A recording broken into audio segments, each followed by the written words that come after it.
There is a famous hadith that is known as Hadith al-Rahmah that is mentioned and repeated in many Muslim gatherings, and it serves as a reminder of the type of behavior that Muslims are expected to exhibit.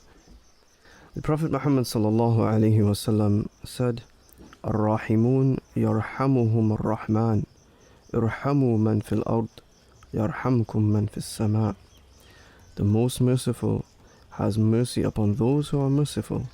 So be merciful to those on the earth, and the one above the heavens will be merciful to you. This hadith is recorded in a number of well-known books of hadith, such as the Sunan of Tirmidhi, the Sunan of Abu Dawood, as well as the Musnad of Imam Ahmad and the Musnad of al-Humaydi. All of these books collected this hadith through the narration of Abdullah ibn Amr ibn al-As radiyallahu anhu. Abdul-Hayy ibn al-Imaad al-Hanbali, who died in the year 1089 Hijri, talked about how narrating this hadith helped some of the scholars of hadith in front of the Ameer, or the governor of the city, when he was about to punish them for sitting in his private garden. Al-Hasan al-Sayyigh said, Al-Kudaymi narrated to us saying, "I was out with Ali ibn al-Madini and Sulaiman al-Shadakuni, and we were disputing about an issue, and we could not find a place for us to gather besides the gardens of the governor. At this time, the governor prohibited anyone from going out of the city into the desert, and so we couldn't find a place to sit to discuss our issue except the private gardens of the governor. When we sat down in the garden, the governor saw us and said to his guards, 'Seize them!' And so they detained us. At this time, I was the youngest of the group, so they threw me to the ground face first and sat on my shoulders. I said, 'Oh, Ameer, listen to me.' And he said, 'Go ahead.'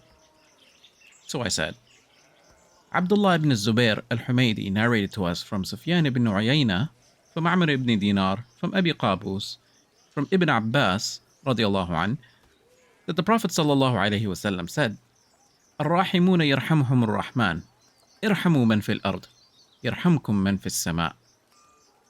The most merciful has mercy upon those who are merciful.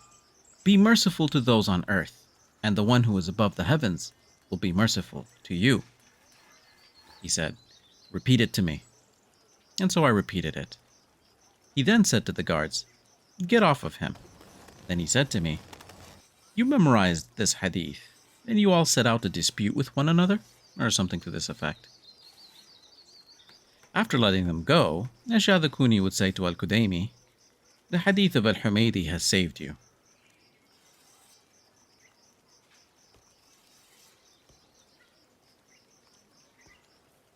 It is important to make a distinction between the hadith mentioned in this story and the story itself. Firstly, the hadith is authentically collected by Tirmidhi and others, as we mentioned previously. The correct chain of narration, however, goes through Abdullah bin Amr ibn al-As, unlike what was mentioned in the story. Secondly, we must note that Al-Kudaymi was considered untrustworthy in his narration, some going so far as to accuse him of fabrication in hadith. The hadith, however, is not dependent on Al-Kudaymi, as he is not part of the chain of narration, so he has no effect on the grading of the hadith. The story itself, whether authentic or not, merely shows how the hadith personally benefited Al-Kudaymi in his life. This hadith reminded the governor, the Ameer, of the reward of being merciful to others, so he acted on it. And the governor, in turn, saw that the manner in which Al-Kudaymi and his companions disputed to be unbefitting of people who have learned such a hadith, and therefore reprimanded them.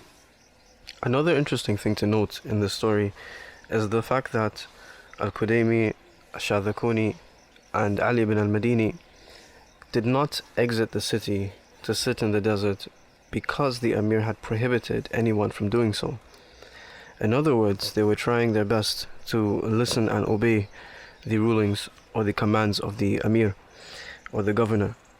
Therefore, it is unlikely that they entered his private gardens with the intent of disobeying him, and most likely they were preoccupied in their minds with the debate that they were having, and therefore did not realize where they had entered upon.